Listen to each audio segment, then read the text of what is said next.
नमस्कार विद्यार्थी मित्रांनो, स्वागत आहे आपण सर्वांचे या तुमच्या favourite free educational and motivational YouTube channel स्पर्धा परीक्षेवरती। आणि आज आपण एका नवीन अध्यायाला सुरुवात करणार आहोत, ज्याचे नाव आहे पंचायत राज। बरेच विद्यार्थी मित्र या विषयाचा भरपूर सराव करूनही या विषयामध्ये अपेक्षित असे गुण प्राप्त करू शकत नाही। बट डोंट वरी, आपला हा अध्याय संपल्यानंतर पंचायत राजविषयी तुमच्या मनात कुठल्याही प्रकारचा डाऊट अथवा शंका राहणार नाही असं मी प्रॉमिस करतो।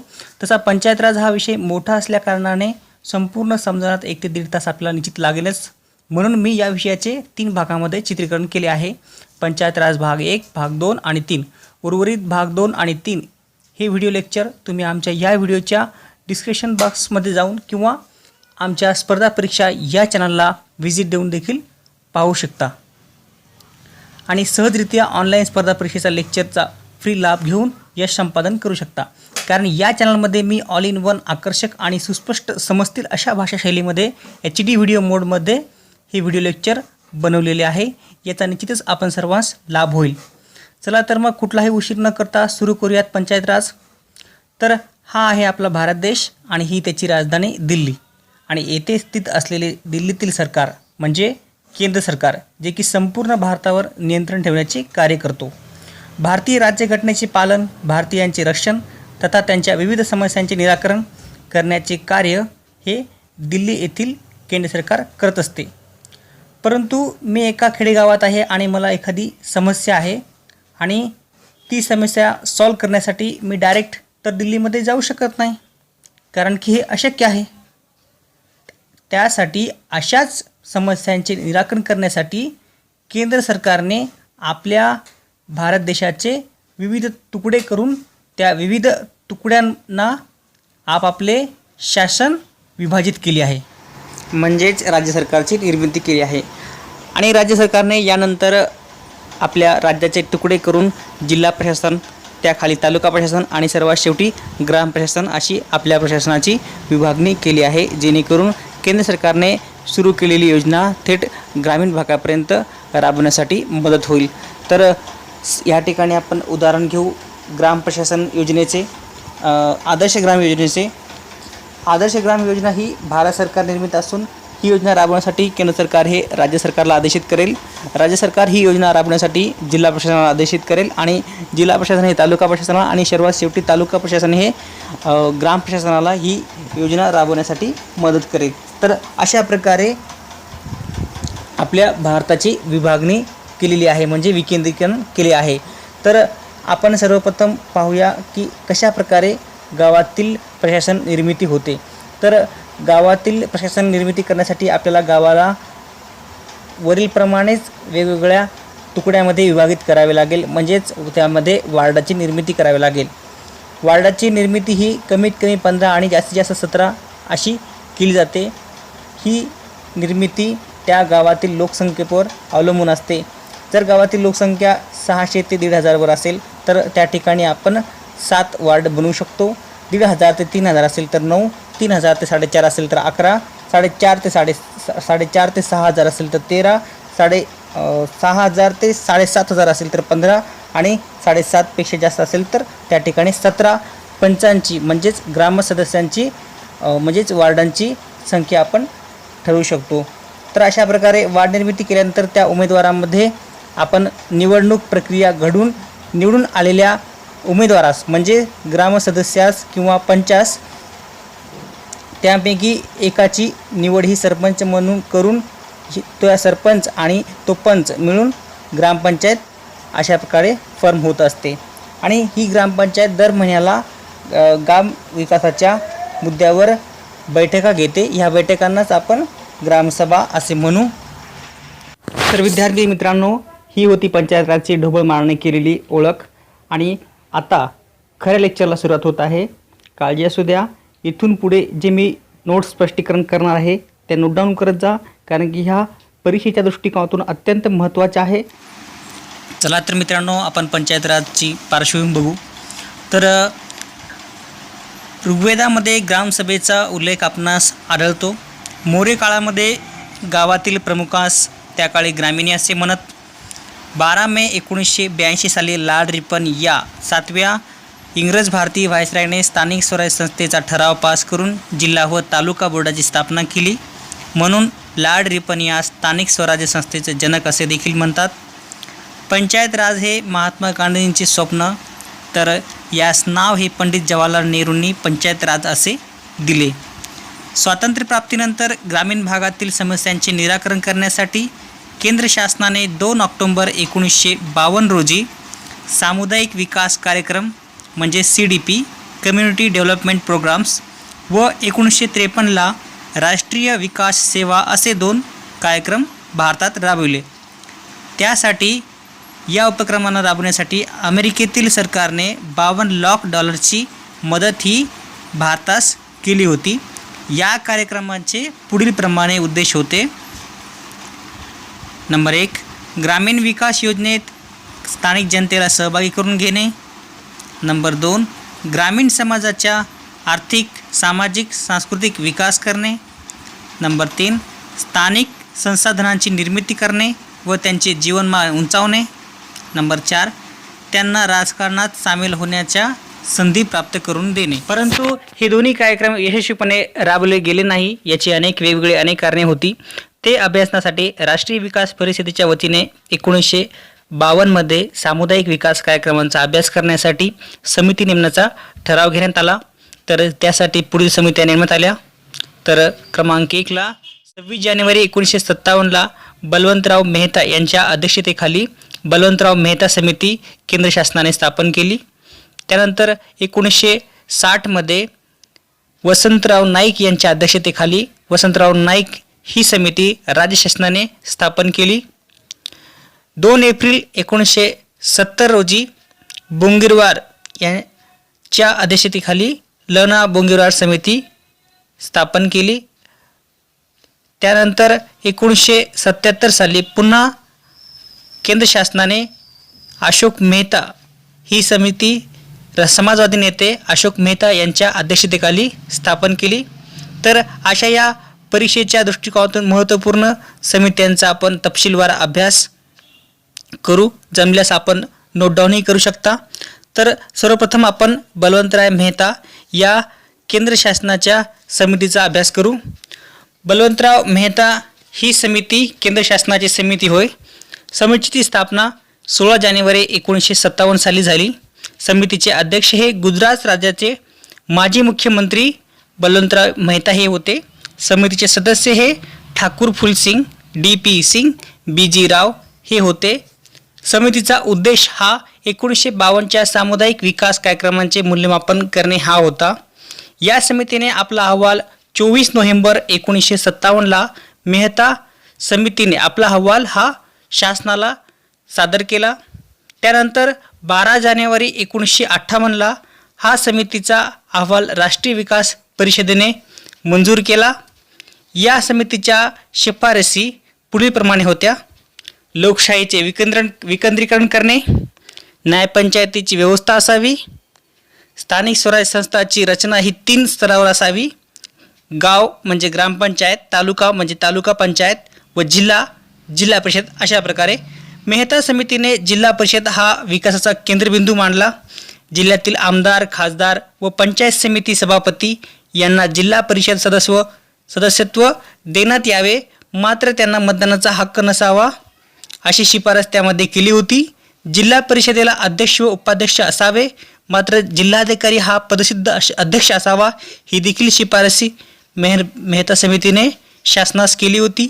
पंचायत राज संस्थांमध्ये सहकारी चळवळीचा समावेश असावा ही देखील शिफारस बलवंतराव मेहता समितीने शासनास केली होती. तर फेब्रुवारी 1958ला मेहता समितीच्या शिफारसी केंद्र सरकारने स्वीकारल्या. त्यान्वये 2 ऑक्टोबर 1959ला राजस्थान राज्यातील नागौर या गावी पंतप्रधान पंडित जवाहरलाल नेहरू यांच्या हस्ते पंचायत राजचे उद्घाटन झाले. पंचायत राजचा स्वीकार करणारे राजस्थान हे देशातील पहिले राज्य बनले. 11 नोव्हेंबर 1959ला आंध्र प्रदेश या राज्याने पंचायत राजचा स्वीकार केला. महाराष्ट्र हे पंचायत राजचा स्वीकार करणारे 9वे राज्य होय. पंचायत राज स्वीकारणारे देशातील पहिली 10 राज्य पुढीलप्रमाणे: क्रमांक प्रथम राजस्थान, 2 आंध्र प्रदेश, 3 आसाम, 4 तामिळनाडू, 5वा कर्नाटक, 6वा ओरिसा, 7वा पंजाब, 8वा उत्तर प्रदेश, 9वा महाराष्ट्र आणि 10वा पश्चिम बंगाल. तर अशा प्रकारे पंचायत राजची स्वीकार करणारे आपण 10 राज्य बघितले. 1 मे 1962ला महाराष्ट्र राज्याने त्रिस्तरीय पंचायत राजचा स्वीकार केला. या अगोदर 1920ला मुंबई ग्रामपंचायत समिती पंचायतचा कायदा अंमलात आला होता. कर्नाटक, तामिळनाडू व दादर नगर हवेली या राज्यात द्विस्तरीय पंचायत समिती आपणास पाहावयास मिळते. तर यानंतर आपण दुसऱ्या समितीचा अभ्यास करू, ती म्हणजे राज्य शासनाची वसंतराव नाईक समिती. या समितीची स्थापना 1960 साली करण्यात आली. या समितीचे अध्यक्ष हे हरित क्रांतीचे जनक प्रणेते वसंतराव नाईक हे होते. तर समितीचे सचिव हे DP साळवे होते. समितीचे सदस्य भगवंतराव गाडे. समितीने आपला अहवाल हा 15 मार्च 1961 साली शासनाला दिला. यामध्ये 226 शिफारसी होत्या आणि या समितीचा उद्देश असा होता की बलवंतराव मेहता समितीच्या शिफारसींना अनुसरून महाराष्ट्रामध्ये पंचायत राज स्थापनेविषयी शिफारसी सुचवणे. महाराष्ट्र जिल्हा परिषद व पंचायत समिती अधिनियम 1961 कायदा अस्तित्वात आला. त्यानुसार 1 मे 1962ला महाराष्ट्रात त्रिस्तरीय पंचायत राज संस्था अस्तित्वात येऊन महाराष्ट्र हे पंचायत राज स्वीकारणारे देशातील 9वे राज्य बनले. नाईक समितीच्या समोरीलप्रमाणे शिफारसी होत्या. महाराष्ट्रात त्रिस्तरीय पंचायत राज पद्धती असावी. गाव पातळीवर ग्रामपंचायत, तालुका पातळीवर पंचायत समिती व जिल्हा पातळीवर जिल्हा परिषद. प्रत्येक ग्रामपंचायतीचा एक स्वतंत्र ग्रामसेवक असावा. जिल्हा परिषदेचा प्रशासकीय प्रमुख IAS अधिकारी असावा. पंचायत समिती सभापती जिल्हा परिषदेचा सदस्य असावा. 1000पेक्षा कमी लोकसंख्येच्या गावात ग्रामपंचायत स्थापन करू नये. वसंतराव नाईक समितीने जिल्हा परिषदेला महत्त्वाचे स्थान दिले. 1961 रोजी वसंतराव नाईक समितीच्या शिफारसींना विधिमंडळाच्या सभागृहात मान्यता मिळाली व 1 मे 1962ला राज्यात त्रिस्तरीय पंचायत राज अवस्था अस्तित्वात आली. तर अशा प्रकारे नाईक समितीच्या शिफारसी होत्या, ज्या की परीक्षेच्या दृष्टिकोनातून फार महत्त्वाच्या आहे. त्यानंतर 1970ला 2 एप्रिल 1970ला ल.ना. बोंगीरवार ही राज्य शासनाने समिती स्थापन केली. या समितीविषयी आपण पाहू. या समितीची स्थापना 2 एप्रिल 1970 रोजी झाली. समितीचे अध्यक्ष हे ल.ना. बोंगीरवार होते. या समितीचे एकूण 11 सदस्य होते. या समितीने आपला अहवाल हा शासनास 26 सप्टेंबर 1970 रोजी दिला. या समिती स्थापनेमागील उद्देश हे महाराष्ट्र शासनाने पंचायत राजच्या मूल्यमापनार्थ ल.ना. बोंगीरवार यांच्या अध्यक्षतेखाली समिती स्थापन केली. या समितीच्या पुढीलप्रमाणे शिफारसी होत्या. नंबर 1, ग्रामपंचायत कार्यकाल 5 वर्षाचा असावा. नंबर 2, प्रत्येक आर्थिक वर्षात किमान 2 ग्रामसभा असाव्यात. नंबर 3, सरपंचाच्या अनुपस्थित उपसरपंचाने काम पाहावे. नंबर 4, ग्रामसभा यशस्वी होण्यासाठी BDO व CEO ने मदत करावी. नंबर 5, न्यायपंचायतीची तरतूद रद्द करावी. नंबर 6, जिल्हा परिषद व पंचायत समितीला जादा अधिकार द्यावे. नंबर 7, जिल्हा परिषदेच्या मुख्य कार्यकारी अधिकाऱ्याची बदली 3 वर्षांनी करावी. तर अशा प्रकारे ल.ना. बोंगीरवार समितीच्या प्रमुख शिफारसी आपण पाहिल्या. त्यानंतर आपण अशोक मेहता समितीविषयी पाहू. अशोक मेहता समिती ही केंद्र शासनाने स्थापन केली होती. पंतप्रधान मोरारजी देसाई सरकारच्या काळामध्ये समाजवादी नेते अशोक मेहता यांच्या अध्यक्षतेखाली ही समिती स्थापन केली होती. या समितीची स्थापना 1977मध्ये झाली आणि समितीचा अहवाल हा शासनास 1978मध्ये दिला गेला. या समितीच्या पुढीलप्रमाणे शिफारसी होत्या. त्यामध्ये प्रथम क्रमांक, द्विस्तरीय पंचायत राज व्यवस्था असावी. क्रमांक 2, पंचायत समिती हा घटक वगळता व केवळ ग्रामपंचायत व जिल्हा परिषद हे 2च घटक असावेत अशी शिफारस या अशोक मेहता समितीने केंद्र शासनास केली होती। त्यानंतर 3 क्रमांकावर पंचायत राजला वैधानिक दर्जा देण्यात यावा। त्यानंतर 4थ्या क्रमांकाची शिफारस अशोक मेहता समितीने केली होती, ती म्हणजे ग्रामपंचायतीपासून न्यायपंचायत वेगळी करावी। तसेच जिल्हा परिषदेमध्ये विविध प्रकारच्या सदस्यांचा समावेश करण्यात यावा। तर अशा प्रकारे अशोक मेहता समितीने आपला अहवाल हा 1978 साली केंद्र शासनास सुपूर्द केला होता। तर अशा प्रकारे आपण संपूर्ण समित्यांचा अभ्यास केला। त्यानंतर आपण संक्षिप्तपणे काही कायद्यांची माहिती घेऊ, जे की पंचायत राज विषयी आहेत। बॉम्बे विलेज पंचायत अधिनियम 1920, मुंबई ग्रामपंचायत अधिनियम 1958, महाराष्ट्र जिल्हा परिषद व पंचायत समिती अधिनियम 1961, महाराष्ट्र जमीन महसूल अधिनियम 1966 हा देखील पंचायत राजशी संबंधित आहे। तसेच मुंबई कुळ वहिवाट व शेतजमीन अधिनियम 1948 हे तहसीलदारांच्या कार्यासंबंधीचा कायदा आहे।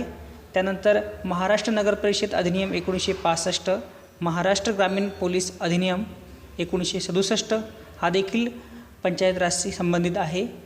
महाराष्ट्र ग्राम पोलीस अधिनियम 1967 हा जून 1968 पासून लागू करण्यात आला आहे। महाराष्ट्र ग्राम पोलीस अधिनियम 1967 अंतर्गत पोलीस पाटलाची नेमणूक होत असते।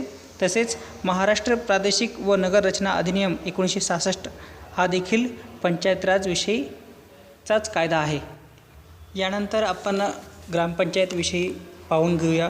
ग्रामपंचायत हा अतिशय महत्त्वाचा टॉपिक आहे। चला तर मित्रांनो, पंचायत राजच्या बेस म्हणजेच ग्रामपंचायतचा सविस्तर अभ्यास आपण करू। ग्रामपंचायत हा पंचायत राज व्यवस्थेचा आधारभूत घटक आहे, म्हणजेच पाया आहे। ग्रामपंचायत म्हटले की आपल्या डोळ्यासमोर एक छोटेसे गाव, झेडपीची शाळा, मंदिर, चावडी व गावकरी मंडळी अशा प्रकारचे चित्र आपल्याला डोळ्यासमोर दिसते। तर ही ग्रामपंचायत ग्रामपातळीवर कार्य करत असते। ग्रामपंचायतीची स्थापना ही मुंबई ग्रामपंचायत ॲक्ट 1958 नुसार भारतीय कलम 40 अनुसार ही ग्रामपंचायतची स्थापना करण्यात येत असते। ग्रामपंचायत स्थापना ही लोकसंख्येच्या संख्येवर अवलंबून असते, म्हणजे त्या गावातील लोकसंख्येवर अवलंबून असते। हे आपण लेक्चरच्या सुरुवातीसच पाहिले। ग्रामपंचायत स्थापनेसाठी गावातील लोकसंख्या ही किमान 600च्या वर असणे आवश्यक आहे। अशा ठिकाणी जशा की 600पेक्षा कमी जर लोकसंख्या असेल तर अशा ठिकाणी 2-3 गावांची मिळून एक ग्रुप ग्रामपंचायत बनवली जाते।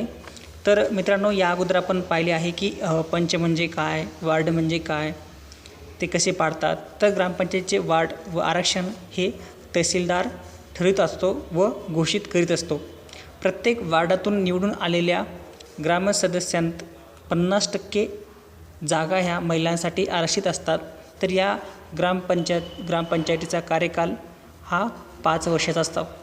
राज्य शासन हे पुढील 6 महिन्यापर्यंत हा कार्यकाल वाढू शकतो, असे राज्य शासनास अधिकार आहे। वयाचे 21 वर्ष पूर्ण झालेली स्थानिक व्यक्ती ग्रामपंचायतीच्या निवडणुकामध्ये सहभाग घेऊ शकते, निवडणूक लढवू शकते। 18 वर्ष पूर्ण झालेली व्यक्ती त्यास मतदान करू शकते। चला तर आपण आता पाहूयात सरपंच आणि त्याचे कार्य। तर मित्रांनो, सरपंच हा ग्रामपंचायतीचा पदसिद्ध कार्यकारी प्रमुख असतो। याची निवड ही अप्रत्यक्षरित्या ग्रामसदस्यांकडून ग्रामपंचायतीच्या पहिल्या बैठकीत ही होत असते। सरपंच हे राखीव पद असल्याकारणाने 27% पदे ही मागासवर्गीयांसाठी राखीव असतात। जर ग्रामपंचायतीमध्ये 7 सदस्यांपैकी एकूण 1/3 म्हणजे 7मध्ये जर 5 किंवा 6 लोकांनी जर अविश्वास ठरवला सरपंचाविरुद्ध, तर सरपंच आणि उपसरपंच यांना आपले पद सोडावे लागते। सरपंचास दर महिना हा 6,000 रुपये मानधन मिळत असतो। सरपंचानंतर आपण ग्रामपंचायतच्या अंदाजपत्रकाविषयी माहिती घेऊ। ग्रामपंचायतचे अंदाजपत्रक हे ग्रामसेवक हा तयार करत असतो। नंतर ते ग्रामसभेमध्ये मंजूर केले जाते। त्यानंतर मंजूर केलेले अंदाजपत्रक हे पंचायत समिती स्वीकारत असते आणि त्यास अंतिम मान्यता देखील पंचायत समिती हे देत असते। ग्रामपंचायतीची तपासणी करण्याचा अधिकार हा CEOकडे असतो, म्हणजेच जिल्हा परिषदेचा मुख्य कार्यकारी अधिकारी हा ग्रामपंचायतीचे तपासणी करू शकतो। तर यानंतर आपण ग्रामपंचायतच्या ग्रामसभेविषयी जाणून घेऊयात।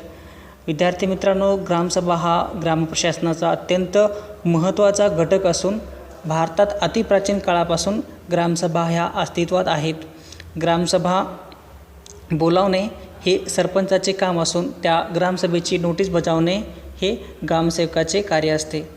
ग्रामसभा वर्षातून 4 वेळा होत असतात, त्या पुढीलप्रमाणे: 15 ऑगस्ट रोजी, 26 जानेवारी रोजी, 1 मे रोजी व चौथी 2 ऑक्टोबर या दिवशी ग्रामसभा घेण्यातच येतात।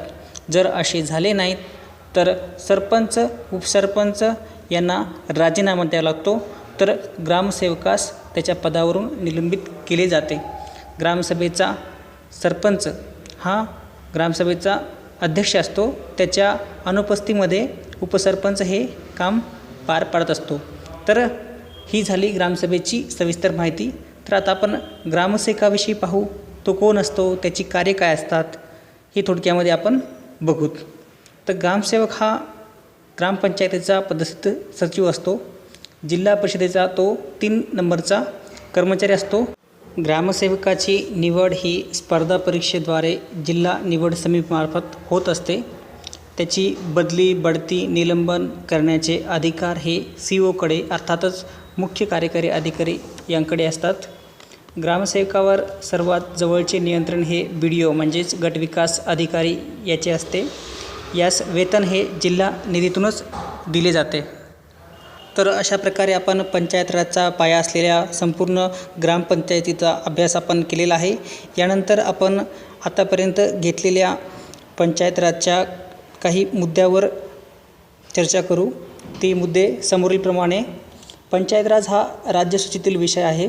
1977ला अशोक मेहता या समितीने द्विस्तरीय पंचायत राज समितीची शिफारशी केंद्र शासनास केली होती आणि या समितीने पंचायत राजला वैधानिक दर्जा द्यावा अशी ही शिफारस केली होती। त्यानंतर वसंतराव नाईक या समितीनुसार महाराष्ट्रात 1 मे 1962 साली त्रिस्तरीय पंचायत राज अस्तित्वात आला आणि पंचायत राजचा स्वीकार करणारे महाराष्ट्र हे 9वे राज्य बनले। आसाम या राज्यात 1 स्तरीय, दादर नगर हवेली या संघ राज्यात द्विस्तरीय, तर पश्चिम बंगाल या राज्यामध्ये 4 स्तरीय पंचायत राज अवस्था अस्तित्वात आहे। कर्नाटक हे पहिले असे राज्य आहे ज्यांनी द्विस्तरीय पंचायत राज स्वीकारले। भारतीय राज्यघटनेचे कलम 243 हे पंचायत राजशी संबंधित आहे व 73व्या घटनादुरुस्तीने पंचायत राजला हा घटनात्मक दर्जा प्राप्त झाला। तर अशी ही मुद्दे परीक्षेच्या दृष्टिकोनात अत्यंत महत्त्वपूर्ण आहे। तर मित्रांनो, अशा प्रकारे आपण आजच्या या व्हिडिओ लेक्चरमध्ये पंचायत राजचा पूर्व इतिहास, महत्त्वपूर्ण समित्या तसेच संपूर्ण ग्रामपंचायत या विषयांचा सविस्तर अभ्यास केला। यानंतरच्या लेक्चरमध्ये म्हणजे पंचायत राज भाग 2मध्ये आपण उर्वरित पंचायत राजच्या 2 स्तरांचा म्हणजेच पंचायत समिती व जिल्हा परिषद याविषयी सविस्तर अभ्यास करणार आहोत। आणि शेवटच्या भागात म्हणजे पंचायत राज भाग 3मध्ये आपण संपूर्ण नगरपंचायतीचा अभ्यास करणार आहोत। त्याकरिता हे 3 भाग लक्ष देऊन पहा, कारण एक्झाममध्ये या 3 भागावर अनेक प्रकारची प्रश्न विचारले जातात। त्यामुळे नोट डाऊन करत राहा, कारण पुढे एक्झाममध्ये ह्या गोष्टी तुम्हाला दिसतीलच। तर प्रिय विद्यार्थी मित्रांनो, असेच आमच्या या स्पर्धा परीक्षा या चॅनलचा ऑनलाईन लेक्चरचा लाभ घेत राहा आणि उज्ज्वल यश संपादन करत राहा। आणि आमचा हा लेक्चर तुम्हाला कसा वाटला हे खालील कॉमेंट बॉक्समध्ये आपल्या जिल्ह्याचे नाव टाकून आम्हाला कळवायला विसरू नका। तसेच शक्य झाल्यास या व्हिडिओ लेक्चरला व्हॉट्सअप, फेसबुक, टेलिग्राम या ॲपद्वारे आपल्या मित्रांमध्ये जरूर शेअर करा, कारण तुम्ही दिलेले कॉमेंट्स, शेअर, लाईक हेच आमच्या परिश्रमाचे फळ आहे। येणाऱ्या परीक्षेमध्ये तुम्हाला चांगले यश मिळो असा बेस्ट ऑफ लक देऊन मी माझे लेक्चर इथे संपवतो। जय हिंद, जय भारत।